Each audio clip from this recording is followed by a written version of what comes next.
Defending champion Bangladesh, অপরদিকে 8বারের champion Bharat. Asia কাপের শিরোপা জয়ের মিশনে ফাইনাল ম্যাচের মুখোমুখি দুই প্রতিপক্ষ। তবে এই ম্যাচে ভারত যেন 14 জন আম্পায়ারকে নিয়ে একের পর এক বিতর্ক। আবেদন করলে বাংলাদেশি ব্যাটারদের ভুয়া আউট দেন আম্পায়ার।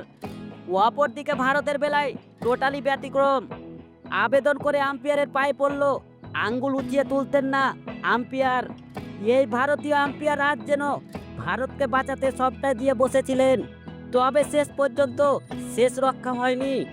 ভারতকে হারিয়ে জয় দিয়ে উচিত জবাবটা দিয়েছে বাংলাদেশ। 11 জনের বাংলাদেশ হারিয়ে দিল 14 জনের ভারতকে। ব্যাপারটা দুর্দান্ত, ইতিহাস রচনা করলো বাংলাদেশ যুবরা।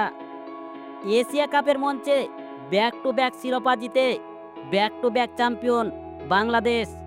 উল্লেখ্য এই যে বাংলাদেশ অনূর্ধ্ব-19 দল টসে হেরে প্রথমে ব্যাটিং করতে নেমে 198 রানে অল আউট হয়ে যায়। আর ভারত জবাব দিতে নামলে 139 রানেই অল আউট হয়ে যায়। তাতে back to back champion Asia কাপে বাংলাদেশ যুবরা।